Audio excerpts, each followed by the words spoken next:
Good afternoon, everyone.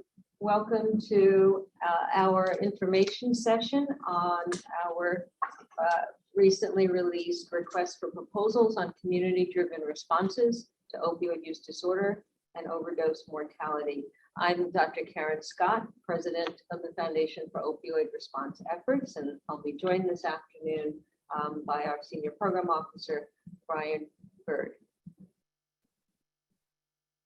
We'll take a few minutes to review the foundation and the RFP document, and then we're very happy to take as many questions as we can from the audience over the next 45 minutes or so. So for just a little bit on logistics, the webinar is being recorded and will be available on our website by Monday afternoon. Also on our website will be the slides from today, as well as a Q&A document based on some of where we'll provide some answers to some of the frequently asked questions today. In order to ask questions during this session, please use the Q&A button found at the bottom of your Zoom screen. That also allows you to upvote questions if you see a question that's similar to one you have. And again, we are happy to read and go through with you as many questions as time permits this afternoon. Finally, there will be a brief survey at the end of the webinar. And as always, we really appreciate your feedback. For those of you who maybe are not as familiar with the foundation, I'll just want to give you a little bit of background. FORE is a fairly new foundation. We were founded in 2018. The Foundation for Opioid Response Efforts as a national private grant-making foundation solely focused on addressing solutions to the opioid crisis. Our work is to inspire and accelerate actions to end the opioid crisis, and to do this through convening and supporting partners advancing patient-centered, evidence-based solutions to address the opioid crisis. With patients at the center of our work, we are supporting projects and initiatives across these four broad areas of professional education, payer and provider strategies, policy initiatives, and public awareness. And in addition to the grant making, we have also developed a number of additional activities that we think really help enhance and extend the work of our grantees. Those include convenings, such as webinars on specific topics, and resources such as issue briefs and reports, and those can also be found on our website. Really pleased to say that to date, we have awarded 67 grants, and again, as a national foundation, reaching to all parts of the country are really important to us, and you can see that we continue to fill in our map with more grantees, partnerships, organizations around the country. The amount we've awarded with those grants is close to $31 million so far. For the next slide. And the majority of those 67 grants have been awarded through one of our prior national requests for proposal. This is the most important way for us to learn about really promising and exciting work going on around the country, to learn and meet new potential grantees and leaders in the field, and identify projects that we're able to support. So over the last 2.5 years, we have launched our program on access to treatment with 19 grants that started that program off in March of 2020. We then followed that with programmatic work that really focused on responding to some of the issues we were hearing as concerns and gaps in the early months of the COVID-19 pandemic, including supporting recovery services, as well as supporting more policy research so that we understood what some of the implications are some of the temporary changes during the public health emergency of the pandemic, such as take-home doses, extending take-home doses for methadone. In the past year and a half, we've added to our grantees through our Innovation Challenge program. And those grants include work focused on improving access to timely and actionable data, as well as developing different ways of training professionals to address stigma and bias. And then finally, in March of this year, we announced our prevention program with nearly $11 million in grants to 10 organizations to focus more upstream on prevention of opioid and substance use disorder in children and families, particularly high-risk families. As we turn to our new RFP, what you'll see is we're interested in continuing to build across all of those themes, and really with this new RFP also want to hear more directly from perhaps communities we haven't heard as much from yet, across the whole continuum of prevention, treatment, harm reduction, and recovery services. I'm going to turn it over to Brian to walk through some of the details of the RFP, and then we'll open it up for questions. Thanks again for joining us today. Great. Thank you, Karen.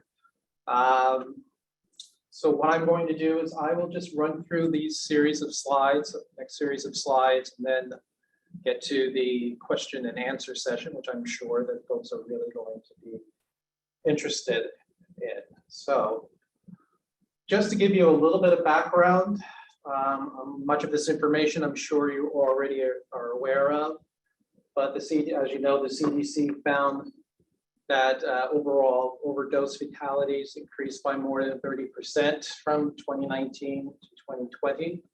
Interestingly, the rates increased at an even greater rate for African Americans, roughly 44%, and for American Indian and Alaska Native peoples, 39%. However, rates among people who are white, Hispanic, Asian, or Pacific Islander increased by about 22%. And on top of that, the yearly overdose fatalities surpassed 108,000 during the 12-month period ending February 2022. So while our policy and practice efforts have led to some improvements, the level of need continues to grow, and the services are failing to keep up with demand. So to better understand the challenges affecting OUD prevention, treatment, harm reduction, and recovery services, FORE has been engaged in advisory discussions with a range of experts around the country for their insights on strategies to strengthen delivery of OUD and overdose-related services, as well as ancillary services addressing social determinants of health. And what came from this, what emerged was the importance of funding community-driven OUD programs through community-based organizations. So what we came up with was this RFP, whose purpose was to help CBOs enhance their ability to deliver services addressing the opioid crisis, particularly those in the hardest hit communities. And what we have found and what we have heard, and a lot of this is common sense, but that CBOs have the trust of those they serve and understand what it takes to reduce the barriers to opioid use disorder prevention, treatment, and recovery.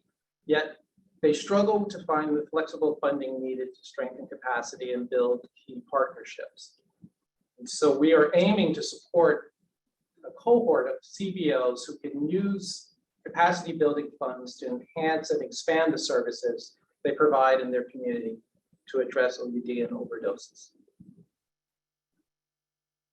Which brings us to the funding opportunity, the RFP, which is to provide grant support that enhances community-based organizations' ability to deliver services addressing the opioid crisis, particularly in communities where people are at greatest risk of developing opioid use disorder and overdose deaths.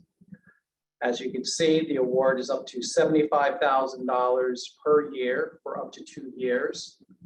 And the RFP is obviously it's already open and with the deadline October 21st, 2022.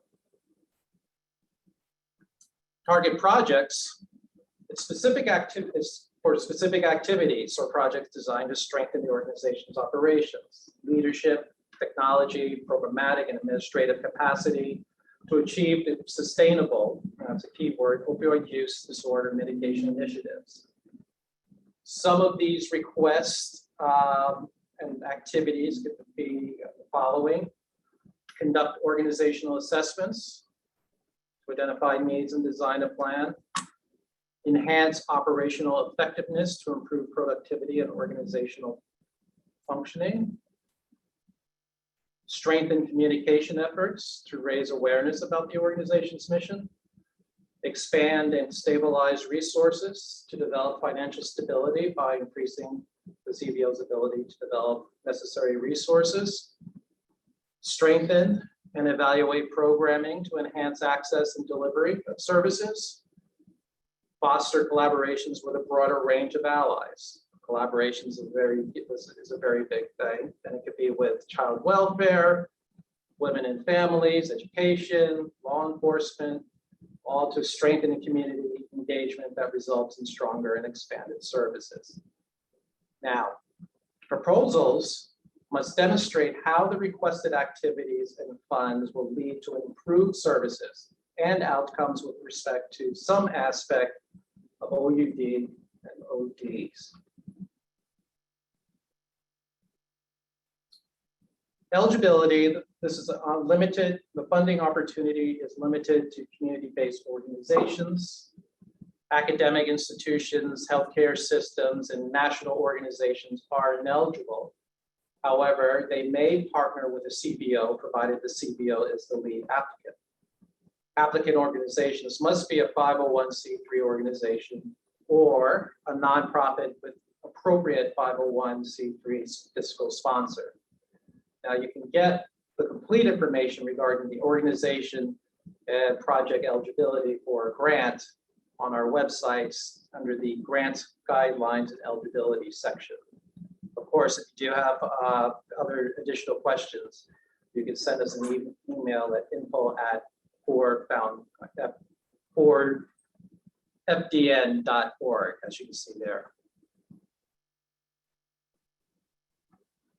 Key dates, as I said, the deadline is 11:59 p.m., October 21st, 2022, and the grants will be awarded early 2023.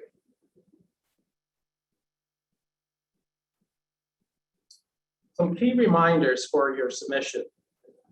Check the eligibility requirements for your organization on our website. Review the RFP document for specifics of the funding opportunity. Have the project fit the budget being requested. And lastly, well, not lastly, and clearly articulate what success would look like at the end of the grant. Now, given the volume of interest for this funding opportunity, we cannot assess ideas prior to the proposal submission. However, we really do encourage everyone who has an idea that fits the RFP to submit a proposal.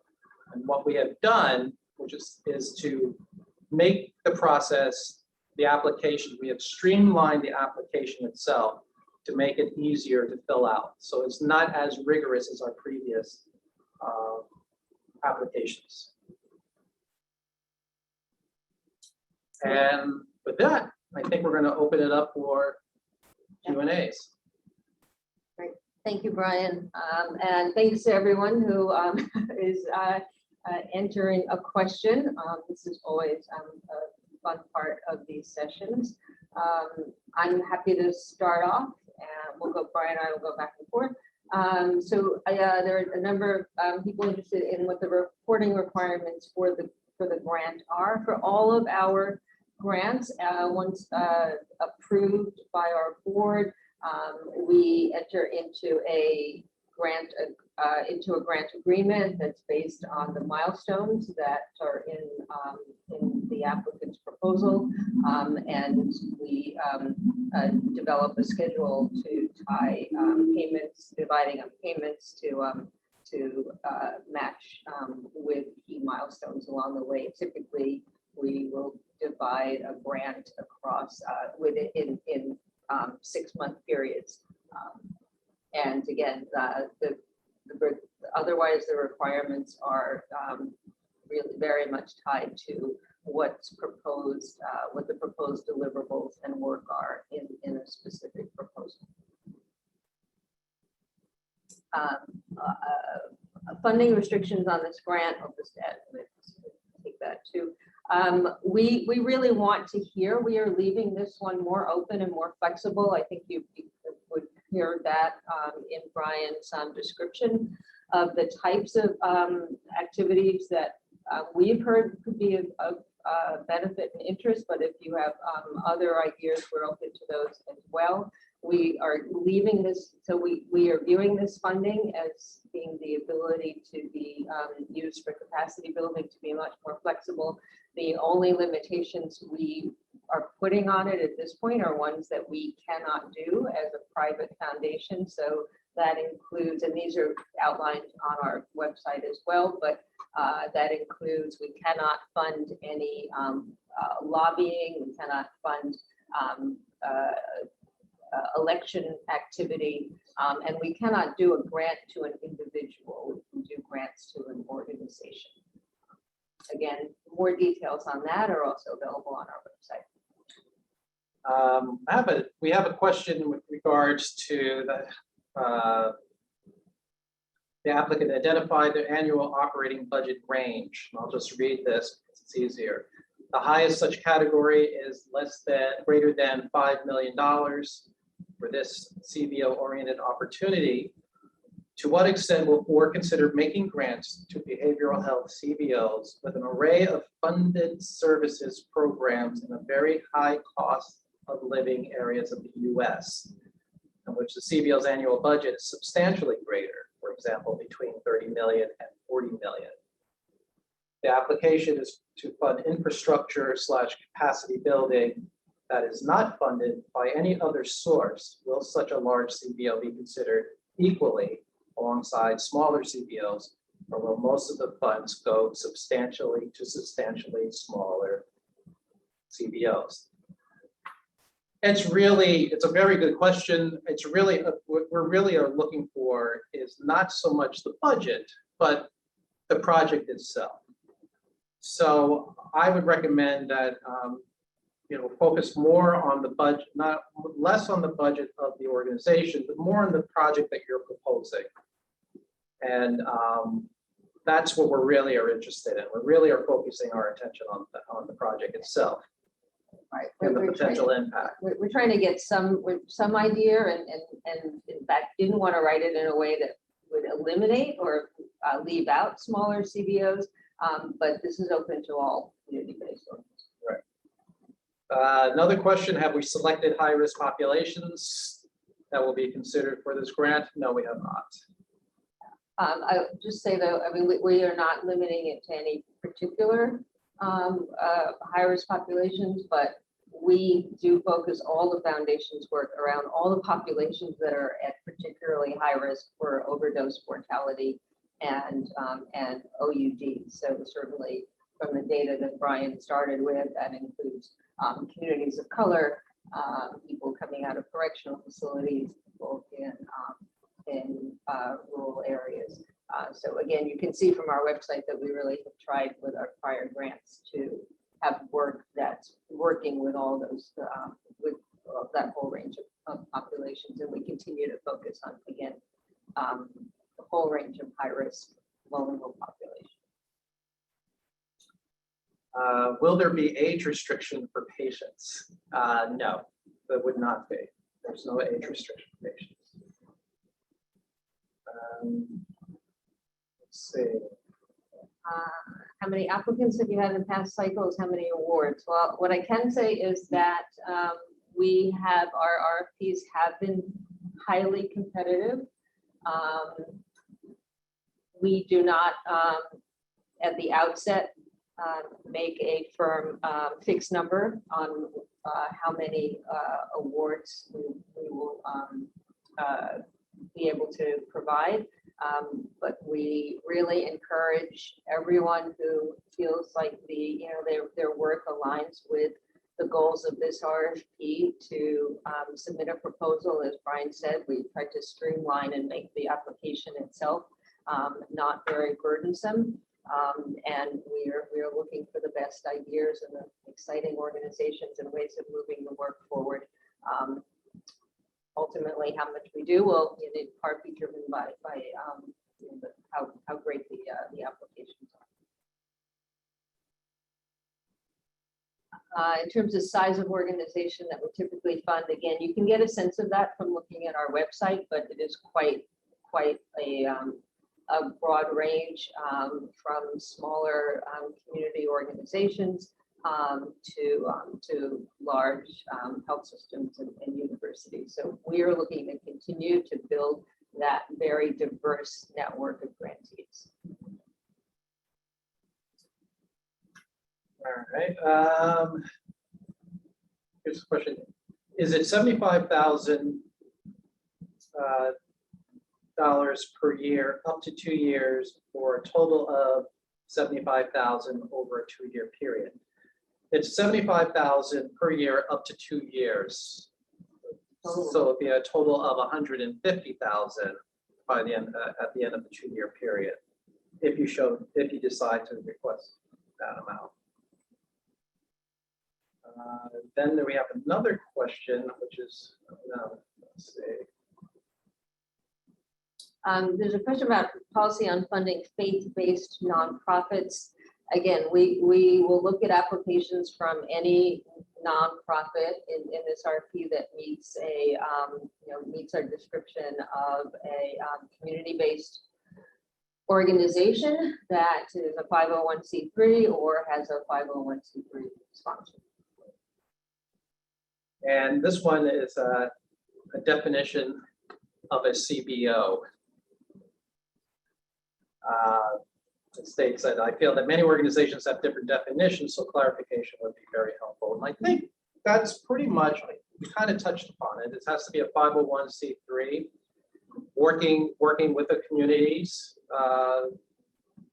and it is a broad definition of that, but that was by design.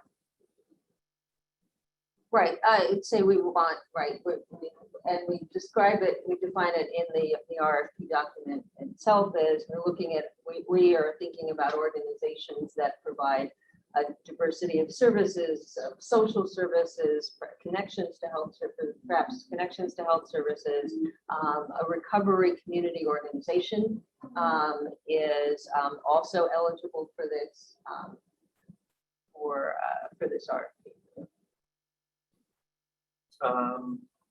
Is this all specific project based? For example, I run a syringe access program. Would a grant be used generally on supplies, staff, etc., to strengthen our existing programming, or are you looking for specific new initiatives to be proposed? It could go either way. I think it's really entirely up to you when you're filling out the application and what you're proposing. It's not going to be, we're not dictating as far as what we really wanted this one to be you guys telling us what you need to be able to do more of the work you need to do in your communities to reduce overdoses, reduce opioid use disorder. Are there specific populations? I think we covered that again. Yes, all those populations who are at higher risk are all populations that we're interested in. Is a letter of support from leadership referring to? Again, that's going to vary by your organization. Yeah. So I would leave it to if you are the president of the organization, then you should get a letter from the board. If you are a staff person, a letter from president of your organization might be appropriate. It really depends on the structure of your organization. Let's see.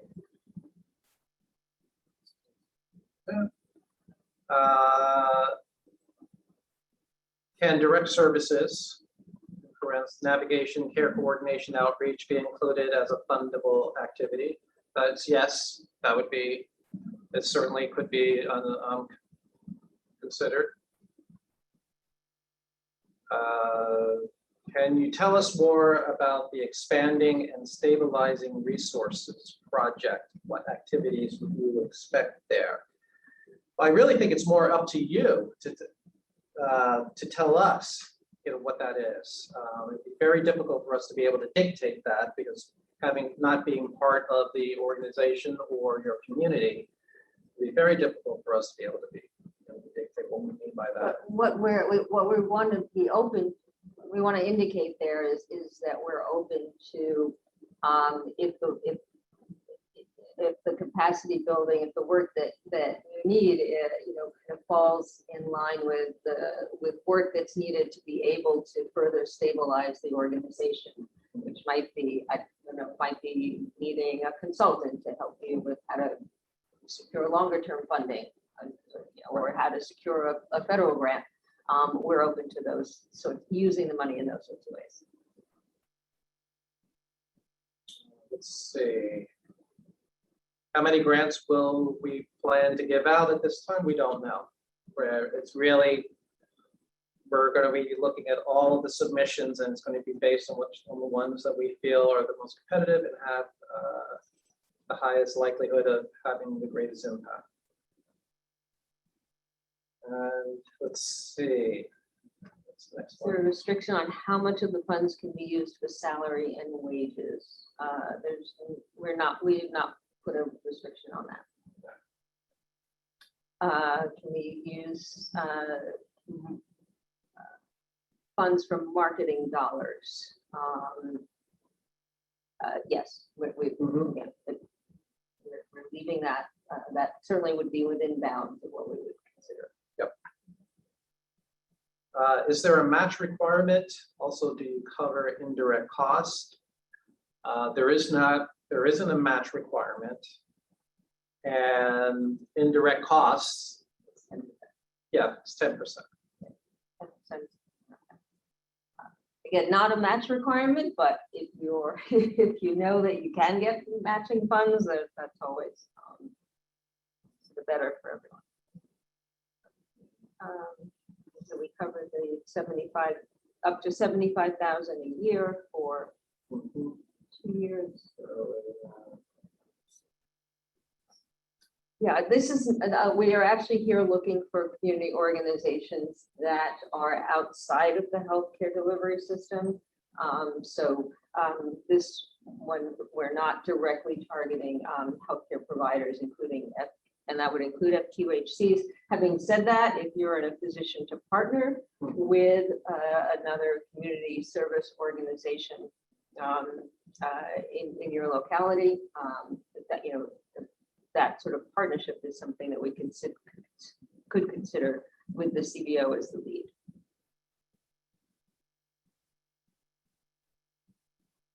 Is there a preference of is there a preference of funding staff positions versus related OTPSs? No, there is not a preference. It's really going to be tied to, make the best case for the budget you need for the work you're trying to get done. No, we cannot fund a capital campaign. Is a scoring rubric provided? No, there's not. We've already answered the community health centers.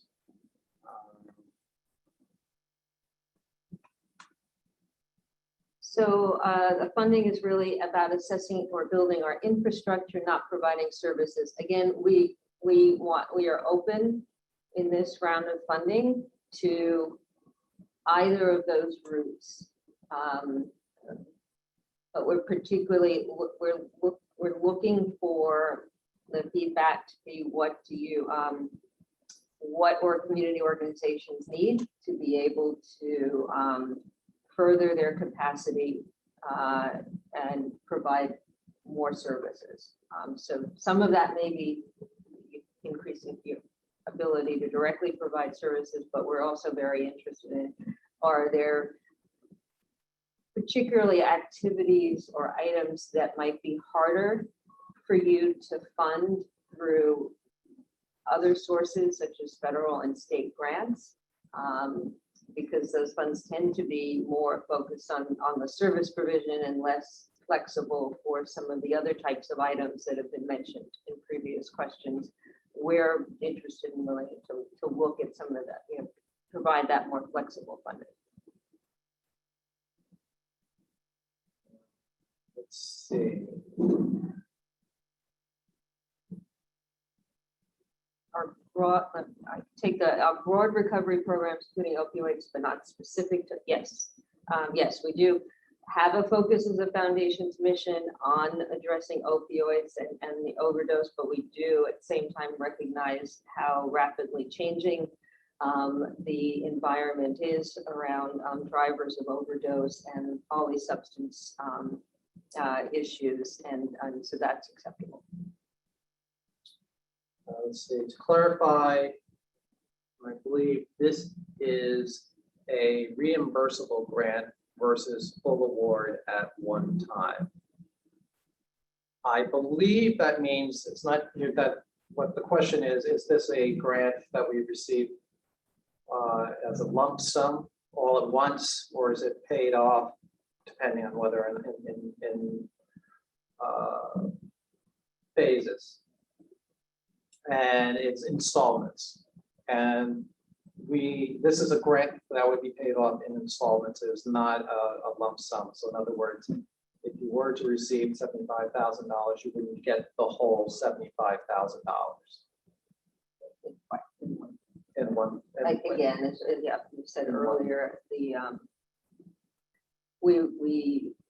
will develop a schedule of payments that ties to the deliverables or the work plan that is submitted with the proposal. Let's see. Restrictions we talked about. Are there restrictions on the percentage of overhead that can be included as part of the budget proposal? I think we already answered that one. Yeah, I think we answered the question about defining the CBO. Private nonprofit organization, we work in prevention, recovery, and treatment, not familiar with a larger organization. It sounds like you would be eligible.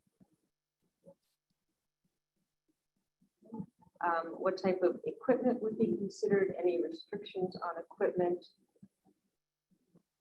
We have not placed any restrictions on equipment. No. Let's see. I will say though that one thing that we do consider when we are considering either a request for something like equipment is whether there are other sources of funding for that. So we do try to make sure that our funds are, again, being used for something that might fill a gap where there's not another source of funding.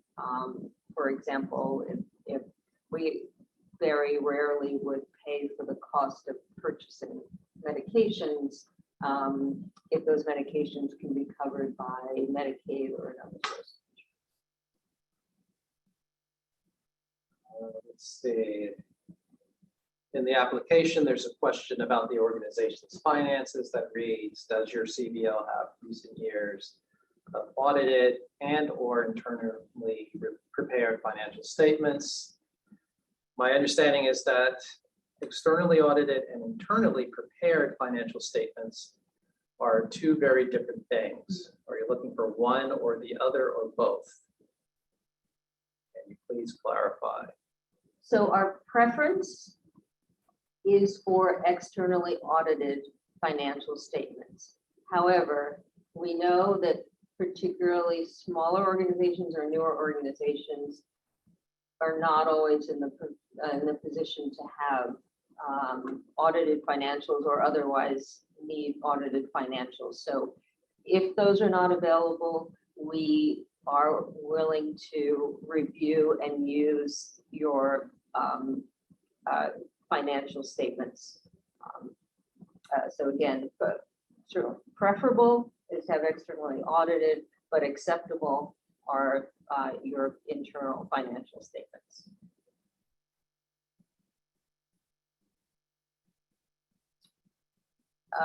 Would an electronic health record qualify as technology to enhance operation effectiveness? Yes. Let's see.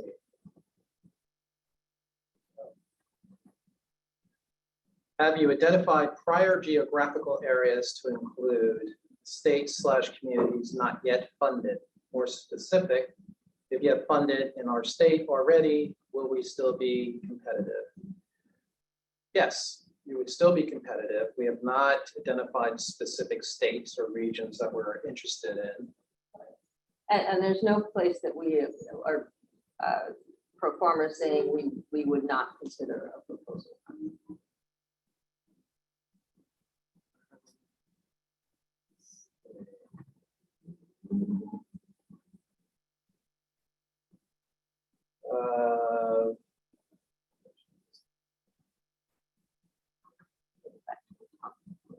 Can a year two budget include different line items than year one? Yes, it can. Again, it's about justifying the budget that you need to accomplish the goals. Let's see. Clarify, for program within the FQHC does OUD outreach work. Again, this particular RFP, we're focused on funding community-based organizations, again, that not directly funding healthcare providers. And this is really because we have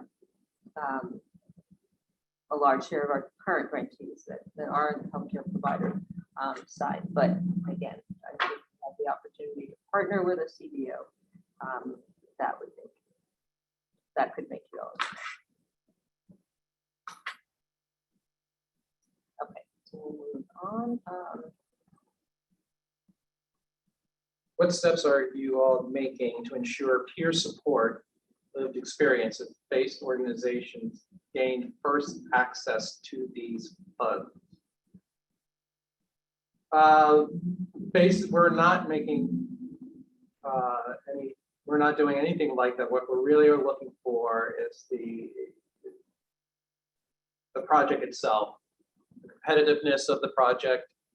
If it's a peer support project and it really, the way that it's being presented, it's compelling and it's competitive, then that's something that we may move forward in funding. But it almost sounds as if you're asking, is there a set aside for a particular category or groups, then no, we are not doing that. It's open to again, all organizations that meet the criteria, the eligibility as we've laid them out in the RFP. Our large purchases of van to provide transportation to program participants and do outreach, for instance, allowable.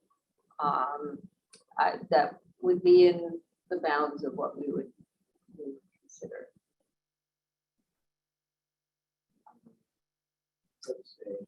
There are a couple questions about buying supplies for SSPs. I would say that we have not put pro forma, again, a limitation on anything specifically. But if the proposal was purely to purchase a list of supplies without some thinking or work around what the longer term capacity building and plan is for that operation, that would be of less interest than a proposal that has a more comprehensive plan. Let's see. Since there are now some U.S. sanctioned overdose prevention sites, but it is legally a gray area, could this fund pay for collaboration and planning efforts to start an OPC in a new location in the U.S.? I would say certainly in theory, that would be a possibility. It is something that we've had many discussions about, and I really do think it's kind of hard to say, specifically without actually getting the details of what the project is, what you would like to do, what would you like to use the funds. But if it's as far as would it be something that would be considered ineligible, I would say no. And certainly, if you feel that it's a project that can be very competitive, then I would encourage you to submit it. Another one about geographic diversity.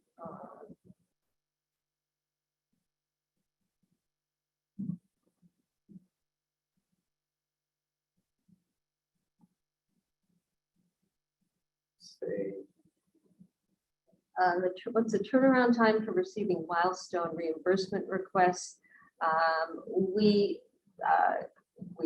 work fairly quickly, so we have a process of, again, reviewing the grant progress, having a progress call with the grantee, and reviewing the budget. If the budget is in order, milestones are being met, we generally get our payments out in a very timely manner.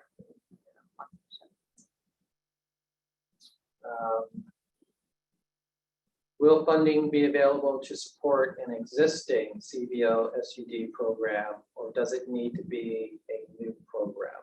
No, it does not need to be a new program. Recovery organizations are eligible for this RFP.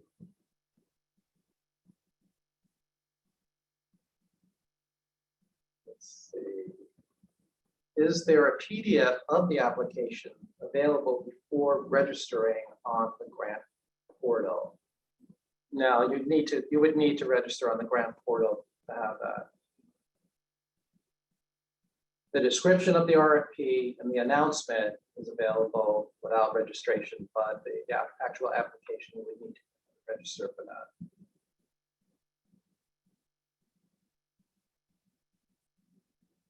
Let's see.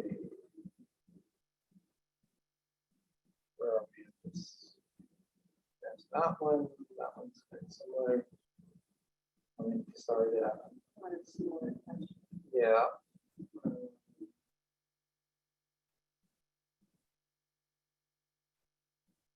Talk about strengthening, evaluating, programming.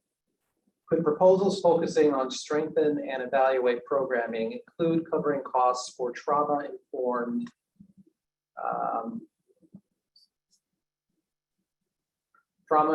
care trainings for staff who provide direct services for substance use? Yes. That would be yes. Restrictions as it relates to using funds to purchase naloxone. Again, in the past, we have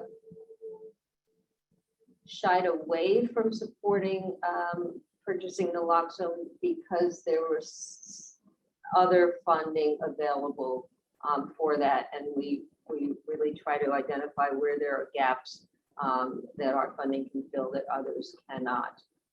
If you can make a strong case that there's no other source of funding for it, we would consider it, but we would be looking and doing that research to see whether there are other ways of funding that. Can you be more specific about your organization's definition of sustainable? Well, we're looking to build. We're looking for organizations that are planning to build work in a community or a particular location over a significant period of time in order to really make an impact on reducing overdose mortality and morbidity. So I think from there we'd be looking for you to tell us what that looks like in your community. Yeah. Let's see, for organizations seeking to strengthen, but working with a consultant to help assess gaps, will a bidding process for consultants be required? No, we're not going to get, we're not interested in getting into that level of detail. Yeah, you tell us.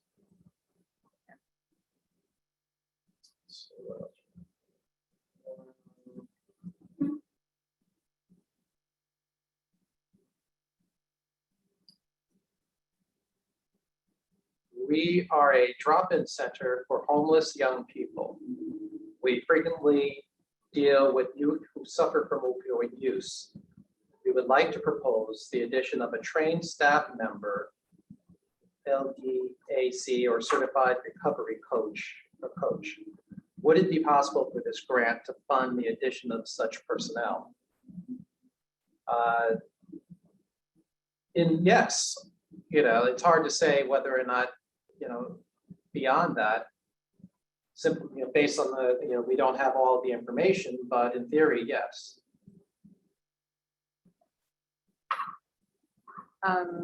There's a question about data collection. Again, this is how should the data be collected?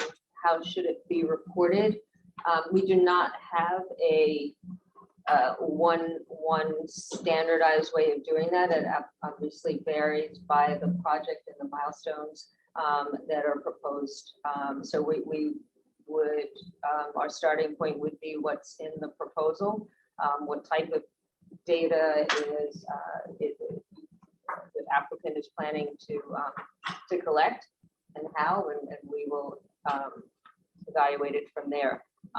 At a high level, what gets reported to us in our progress reports, again, is tied to the milestones and the deliverables in the work plan that you propose to us.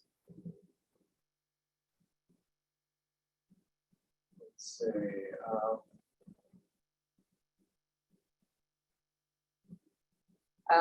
Again, on eligible costs and expenses in the RFP, we tried to word the RFP in a way that's very broad, because we are more willing to consider what may be considered more general operating expenses than are typically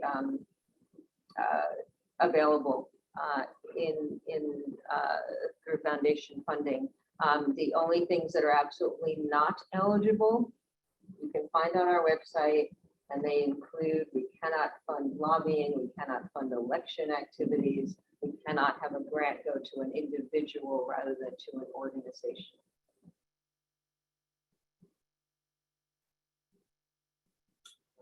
There's one. Another one pertaining to FQHCs. We have an FQHC as part of our organization, but also provide housing and SUD services, including residential treatment, and a facilitating organization for our 10-14 RCOs in our state. Does that meet the criteria? I'm assuming you mean, does that meet the criteria to apply? And it sounds like it, because you also have a facilitating organization, and it's part of the FQHC is part of your organization. It's not, it doesn't sound like it's a standalone.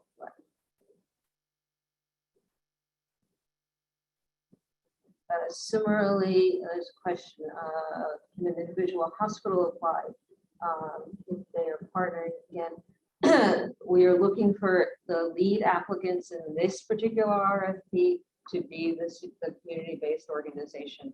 If as a hospital, other type of healthcare provider, you have a partnership or develop a partnership with a CBO and have the CBO as the lead on the project, that's great. And that would meet the requirements. Jumping around a little bit, can we use funds to retain a consultant to assist with capacity building? Yes. Or for technical assistance? Yes. To support peers? Yes.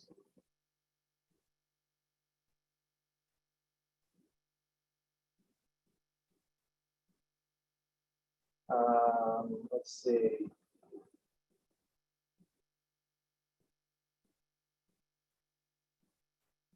It would be helpful to understand if harm reduction versus treatment with abstinence as a goal is a factor when considering proposals. We will consider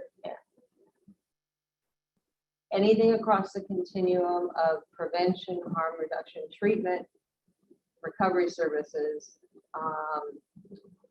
Certainly with a focus on where the evidence base is strongest for what can be effective in addressing mortality and morbidity.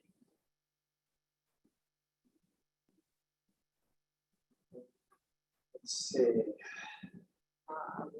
Would you consider funding infrastructure for programmatic expenses moving to a new location? Yes. In this particular RFP, we're open to actual hard infrastructure as well as soft infrastructure capacity building.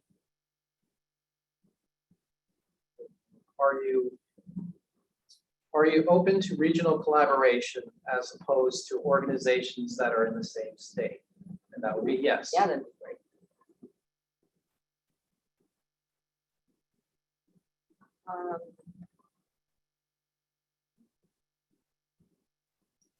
I apologize, but I think we did this or a similar one, but if the proposed capacity building supports sustaining versus expanding or enhancing, will such a proposal be considered? For example, if an outdated electronic record urgently needs updating, it sounds like we would consider everything across that category. If sustaining sounds to me, if you're enhancing your information, if you're sustaining the work by enhancing your information systems, then that is still building capacity. So that would be considered.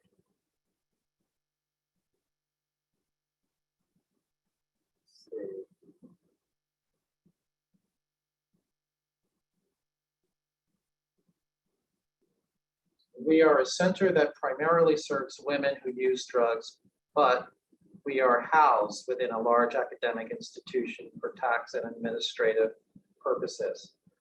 Will we be eligible to apply? Again, we're focusing this particular RFP on community-based organizations. So I don't envision that we'll be able to do an award to a university or a large hospital system under this particular RFP. Well, Brett, it's 2:56. Oh, wow. Having so much fun answering questions. Okay, so do we have one more that I hope that this has been helpful. I think that There's a lot of questions. Yeah, I know we that's didn't kind get, of I'm weird. sorry, but we aren't able to get to all of your questions, but hopefully this last hour has been helpful. we will, as we said, also create a document with some of the most frequently asked and some additional ones that we did not get to here this afternoon. I do hope that many of you will consider applying and will apply to this RFP. We look forward to reading lots of great proposals in the coming weeks and hopefully getting to talk with you, with many of you further about your work.